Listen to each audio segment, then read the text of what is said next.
저는 비트코인을 돈으로 보거든요. 비트코인 가격은 10%에서 15%씩 연평균 상승을 해왔습니다. 은행에 예금하는 것보다 저는 비트코인을 모으는 게 더 예금에 가깝다고 생각을 합니다. 비트코인은 회사가 아니기 때문에 CEO도 없고 경영진도 없고 마케팅 팀도 없습니다. 창업자도 없어요, 심지어. 우리가 지금 정체되어 있는 세상에 살고 있다면 비트코인은 사실 쓸모없는 자산이 될 수도 있어요. 근데 이 세상에 문제가 없던 적은 없죠. 지금 가장 큰 문제가 뭐냐? 고삐 풀린 망아지처럼 풀리는 법정화폐가 문제다. 안녕하세요. 저는 샌드뱅크라는 암호화폐 관련된 핀테크 서비스를 운영하고 있는 백훈종이라고 합니다. 잘 부탁드리겠습니다.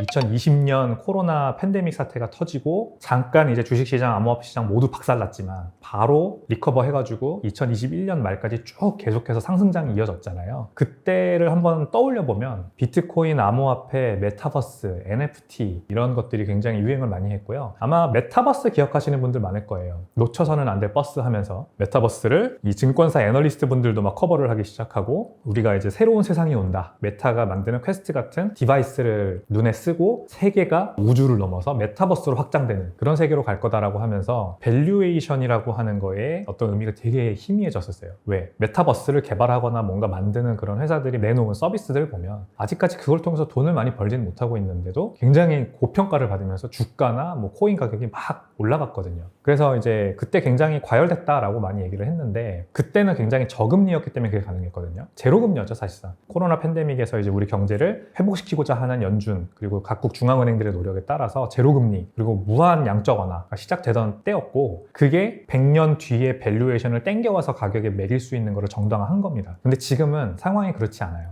미국 연준의 기준금리가 5.5% 그리고 아직 올해 중에 얼마나 기준금리가 내려올지 아직 모르는 상황, 불확실성이 굉장히 큰 상황이잖아요. 근데도 불구하고 비트코인 가격은 저렇게 올라서 1억이 넘었다라고 하는 게 결국 2021년의 불장과 지금은 좀 다르다는 걸 말해주는 거거든요. 양상이 좀 다릅니다. 아무 근거 없지만 세계가 우주로 확장되고 우주가 메타버스로 확장될 거다라고 하는 희망 섞인 지금은 사실상 먹히지 않아요. 제가 스타트업을 경영을 하고 있는데 스타트업도 지금은 손익분기를 넘어서 돈을 벌고 있는 회사들이 투자를 잘 받고요. 언제 손익분기를 넘는다라는 확실한 성장성이 보이는 그런 것들만 지금은 먹히는 세상인데 비트코인이 근데 가격을 아무튼 1억까지 올랐잖아요. 이거는 비트코인 자체가 이제는 그냥 투기 수단으로만 바라보는 100년 후를 내다보는 그런 어떤 말도 안 되는 희망 섞인 투자 자산이 아니고 뭔가 손에 잡히는 확장 가능성이 있다는 거 보여주는 거예요. 우리가 그거를 이해를 하냐 못하냐가 결국 비트코인에 지금 투자하냐 못하냐 이거로 갈리는 거라고 생각을 합니다.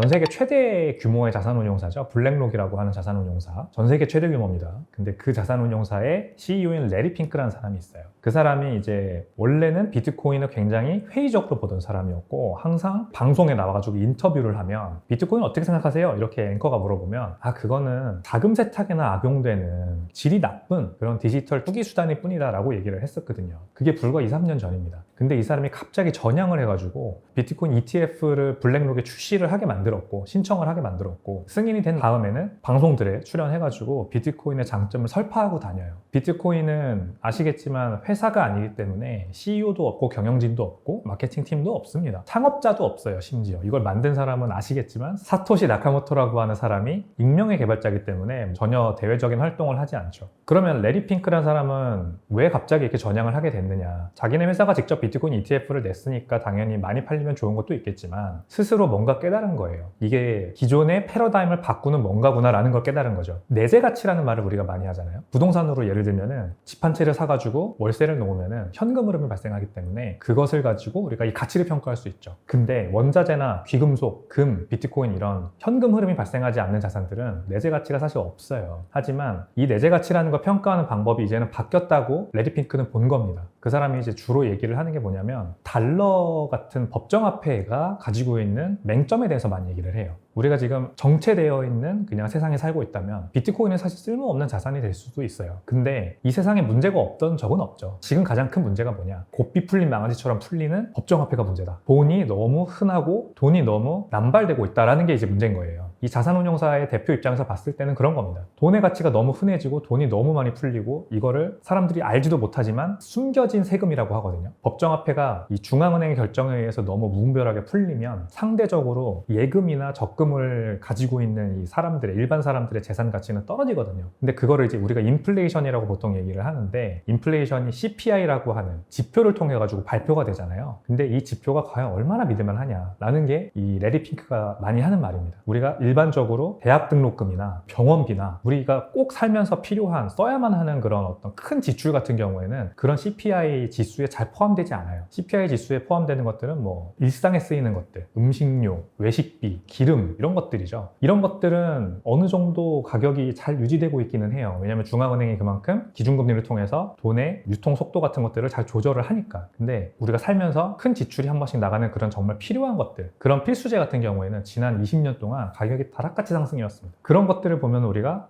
상대적으로 점점 더 사는 게 궁핍해지고 있구나, 사는 게 좀 더 어려워지고 있구나라는 걸 직관적으로 알 수가 있는 거죠. 이런 거에 대한 대체제가 뭐냐라고 하는 거에 있어서 레리 핑크는 깨달은 거예요. 사람들이 옛날에는 그냥 은행에다가 예금을 하고 적금을 하면서 보통 재산을 축적해왔는데, 이거는 인플레이션이라고 하는 어떤 이런 악을 충분히 방어하지 못한다. 그러면은 뭐에다가 투자를 해야 되느냐? 물론 주식도 있고 부동산도 있지만 이런 것들은 이제 선별적으로 공부해서 투자를 해야 되고, 딱 간단하게 법정화폐의 가치 이석을 막아줄 수 있는 우량 자산은 금이나 귀금속 그리고 비트코인이 있다라고 깨달은 거죠. 그래서 비트코인이 이제 함의하는 바가 기성세대한테까지 완벽하게 먹혀 들어가는 어떤 전환점에 우리가 놓여 있다라고 생각을 합니다.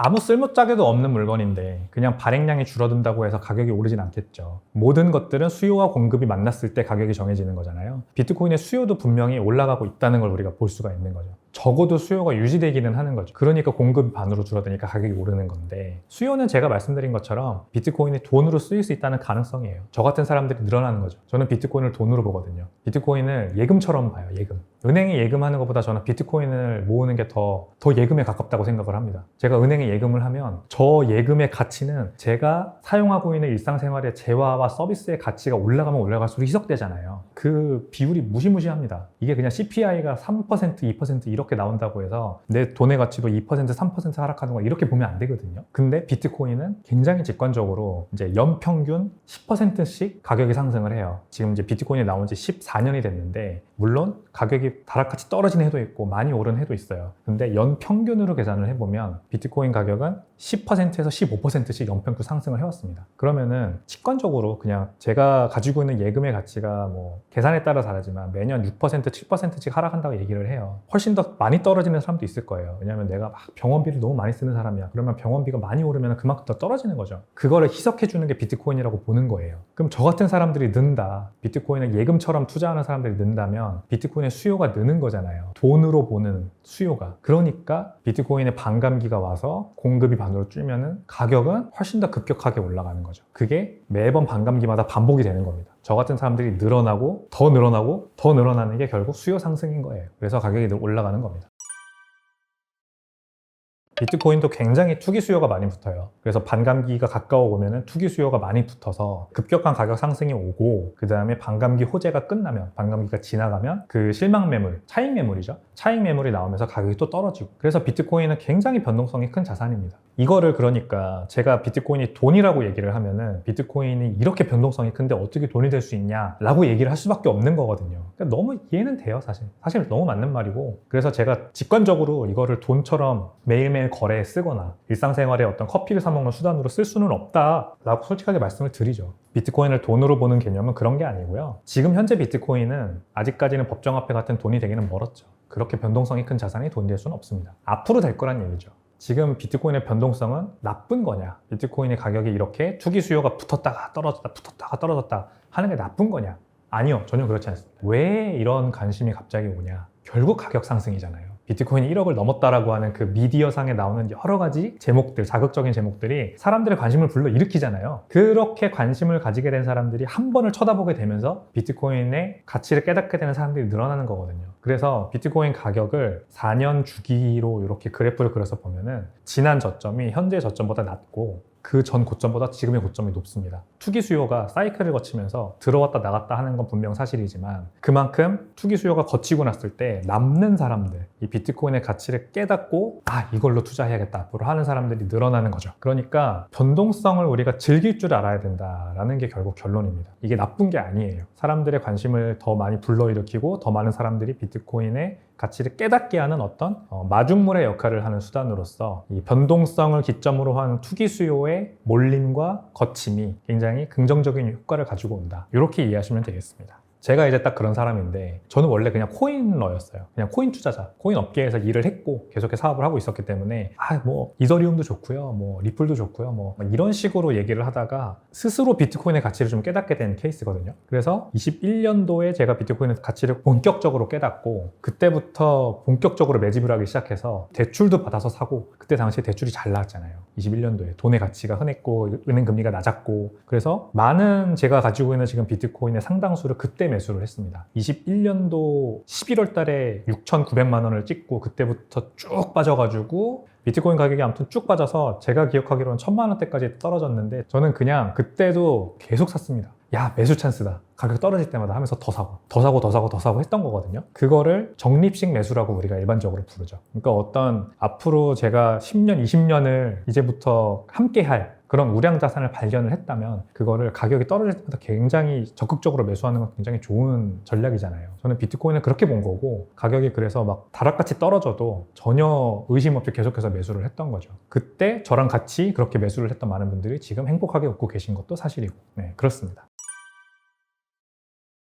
우리가 일반적으로는 돈의 양이 적당히 늘어나줘야 경제가 활성화되고 모두가 다 돈을 가질 수 있어서 좋다라고 얘기를 하죠. 그게 이제 주류 경제학이 주장하는 바입니다. 그래서 통화 공급이라는 거는 중앙은행이 알아서 결정하면 되는 현재는 시스템이죠. 근데 이거 극단적으로 하드캡을 정해놨어요. 비트코인 같은 경우에는 2,100만 개가 끝이에요. 총 발행량의 끝입니다. 그래서 2,100만 개에 언젠가는 수렴을 하게 되는데 거기가 딱 도달을 하면은 더 이상 발행되는 비트코인이 없어요. 근데 2,100만 개까지 가는 동안 그럼 1년에 몇 개가 발행될 거냐라는 규칙이 또 있어야 될 거 아니에요. 이 규칙을 4년에 한 번씩 반으로 줄어들게 해놨어요. 처음 비트코인이 세상에 등장했을 때는 한 블록당 50개의 비트코인이 발행이 됐어요. 그래서 4년이 지나면은 25개로 줄어들었고, 또 4년 후에는 12.5개로 줄어들었고, 현재는 6.25개가 발행되고 있고, 4월 달이 지나면은 3.125개가 발행되는 걸로 줄어듭니다. 이렇게 이제 통화 공급 곡선을 살짝 이렇게 평평해지게 늘어나게 하는 형태로 설계를 해놓은 거예요. 이걸 돈이라고 한번 생각을 해보면 뭔가 좀 문제가 있어 보이죠. 아니, 돈의 개수가 줄어들어? 그러면은 이거는 부익빈, 빈익빈만 초래하는 거 아니야? 라고 생각할 수밖에 없어요. 왜냐면 우리는 그동안 인플레이션이 너무 경제에 만연하면 돈의 공급을 좀 이렇게 줄여가지고 사람들이 다시 이제 가격이 내려오게 해서 소비를 좀 하게 하고, 그러다가 소비가 너무 과열되면은 좀 기준금리를 올려가지고 다시 돈의 그 수도꼭지를 잠근 다음에 사람들이 좀 소비를 못하게 하고, 이렇게 해야 좀 경제가 이렇게 잘 운영되는 거 아니야? 라고 생각을 해왔다면, 현재 주류 경제학이 아니라 오스트리아 경제학이라고 하는 고전 경제학이 있어요. 고전 경제학에서는 돈을 그런 식으로 조절하면 안 된다. 돈의 양을 그런 식으로 중앙에서 관리하고 조절하면 안 된다. 라고 얘기를 합니다. 굉장히 명확한 돈의 공급 스케줄이 있어야 이거를 알고 사람들이 효율적으로 이 계획을 세우고 소비를 하고 경제활동을 한다. 오히려 그게 훨씬 더 깔끔하고 좋은 경제 시스템이라고 얘기를 합니다. 그래서 비트코인을 창시한 사토시 나카모토는 이 생각을 했다는 게 제 생각입니다. 이 사람이 경제학을 고전 경제학을 공부했는지 어쨌는지는 밝혀진 바가 없지만, 이 비트코인의 시스템이나 어떤 규칙들을 보면요, 고전 경제학과 굉장히 맞아떨어지는 부분들이 많아요. 그래서 돈의 공급이 굉장히 투명하고 깨끗하고 정해져 있을 때 사람들이 훨씬 더 윤택하고 행복한 삶을 산다라는 게, 우리가 지금 이런 법정화폐를 가지기 전에 예를 들어 근본위주에서 우리가 이제 실질적으로 경험해왔던 시스템이고, 비트코인은 그거를 한번 재현해 본 거예요, 인터넷상에서. 그래서 굉장히 투명하고 신뢰 있는 그런 돈의 공급 곡선이 이 반감기라는 거를 통해서 실현돼 있다라고 볼 수가 있는 겁니다. 그래서 사람들이 비트코인을 만약에 돈으로 쓰면 너무나도 명확하잖아요. 지금은 하루에 900개가 나오고 4월이 지나면 다음 4년 동안은 450개가 나오고, 그렇게 해서 현재 추산으로 2140년이 되면 모든 비트코인의 발행이 끝난대 라고 하는 거죠. 그러면은 그거에 맞춰서 우리가 효율적으로 저축을 하고 소비를 하고 비트코인을 이제 얼마나 모을지, 얼마나 이거를 쓸지를 계산하고 더 윤택한 삶을 살 수 있다라는 거죠. 그래서 비트코인의 반감기가 굉장히 중요하고, 반감기가 올 때마다 가격이 오르는 겁니다. 줄어드니까 일단.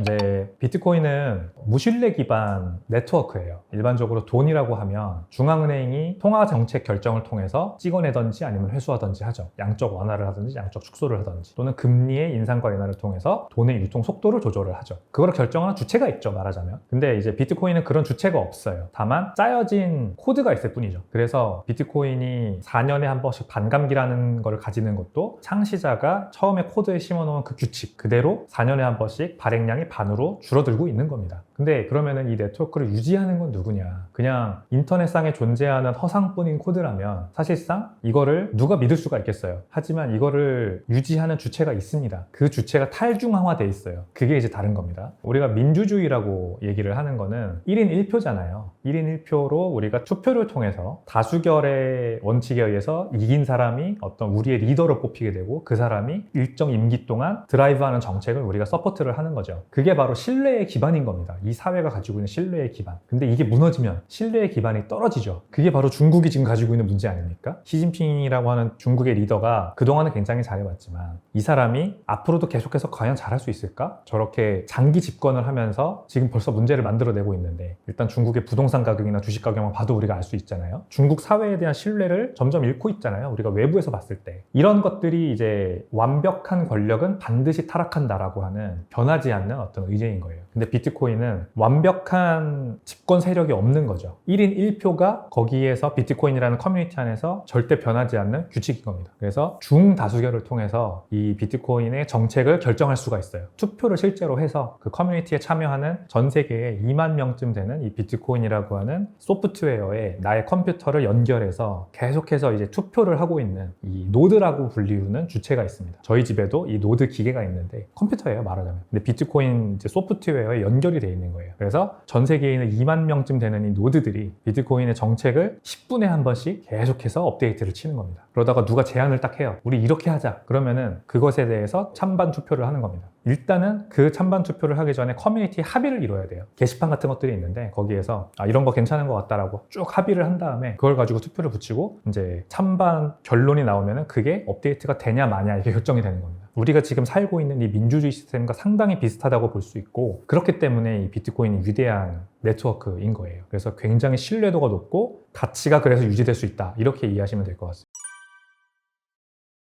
비트코인이 아직 미국에서는 그 달러 기준으로는 아직은 10만 달러를 못 넘었어요. 환율 차이가 발생을 하는 거죠. 우리나라에서는 전고점이 지난 2021년 11월 달에 비트코인 가격이 약 8천만 원 정도 됐었습니다. 근데 당시 달러 기준으로는 6만 9천 달러가 전고점이었어요. 지금은 이제 새로운 고점이 형성됐잖아요. 우리나라에서는 1억 원을 돌파했어요. 근데 그 당시에 1억 원을 뚫었을 때 달러 기준으로는 6만 9천 달러를 돌파하지 못했었어요. 그걸 보면서 비트코인을 그동안 쭉 투자해왔던 제 입장에서는 이 원화 표시 자산이라고 하는 것에 이 가치 하락이 이제 피부로 와닿는 거예요. 원화 표시 자산이라고 하면은 뭐 우리나라 주식 또는 국내 부동산 또는 국내 거래소에서 매수하는 비트코인도 포함되겠죠. 제가 만약에 계속해서 우리나라에서 돈을 벌어서 우리나라에서 비트코인을 사왔다면 미국에서 돈을 벌어서 미국에서 비트코인을 사는 사람보다 더 손해를 보고 있었다는 얘기죠. 더 적은 비트코인을 사왔다는 얘기죠. 그만큼 원화가 달러 대비해서 계속해서 아웃퍼폼하지 못하고 상대적 가치가 하락해왔기 때문에 우리나라 사람들이 이제 그 달러 영향권에 사는 사람들보다는 피해를 보게 되는 겁니다. 그게 바로 이제 원달러 환율이 지난 뭐 몇 년 동안 추세적으로 계속해서 올라온 이유죠. 그래서 이 비트코인이라고 하는 어떤 자산이 원화와 달러와의 운명의 판가름을 또 보여주는 굉장히 좋은 수단이 되고 있다라는 걸 우리가 알 수가 있고, 비트코인 가격이 1억을 넘었다. 그러니까 왜 이렇게 가격이 많이 오르냐라고 하는 것에 대한 답변은, 일단 비트코인이 굉장히 많은 사람들에게 더 많이 확장이 되고 있어요. 원래는 비트코인이나 암호화폐라고 하는 것들이 기성세대보다는 젊은 세대, 2030 나이대를 주축으로 한 MZ세대 나이대에게 주로 각광을 받던 투자 수단이었죠. 왜냐면은 MZ세대는 차트 딱 보고 이거 오를 것 같은 자기만의 어떤 그런 노하우가 쌓이면 한번 베팅을 해보는 걸 좋아하는 거거든요. 투자에서 어떻게 보면 굉장히 위험한 행위이긴 하지만 제가 적극 추천하진 않지만 이게 트렌드예요. 이게 받아들여야 하는 트렌드인 겁니다. 그러니까 미국에서 그런 로빈후드 같은 앱이 엄청나게 잘 나가고, 우리나라로 치면 토스증권 같은 주식을 매매할 수 있는 아주 힙한 앱인데, 그런 데서 고빈도 매매라던가 아니면 옵션 같은 파생상품 투자가 유행을 하는 거거든요. 그런 거죠, 결국. 이제 암호화폐가 결국 그런 분들한테나 굉장히 많이 통용되던 투자의 수단이었는데, 이번에 미국에서 비트코인 ETF라는 게 출시가 되면서 전 세계적으로 기성세대한테까지 비트코인이 접근성이 굉장히 높아졌죠. 기존에 쓰시던 MTS 주식 거래 앱을 이용해서도 저희 아버지 어머니 세대도 이제 편하게 비트코인에 한번 투자해 볼 수 있는 세상이 온 겁니다. 그게 불과 지난 1월 11일에 미국에서 비트코인 ETF가 승인이 됐고, 1월 15일부터 이제 첫 거래가 시작돼서 지금까지 쭉, 기간으로는 3개월이 조금 안 되지만 거래일로 치면은 2달이 조금 넘는 이 정도 기간 동안 많은 기성세대 분들이 ETF를 통해서 비트코인 투자를 시작했어요. 그래서 비트코인 가격이 1억 원을 넘었다라고 하는 숫자가 함의하는 바는, 이제는 원래 비트코인에 투자하던 그런 MZ세대에서 벗어나서 전 연령대로 비트코인의 투자의 지평이 확산된 거에 아주 초기 모습을 우리가 지금 보고 있는 거다. 이렇게 해석하면 좋을 것 같습니다.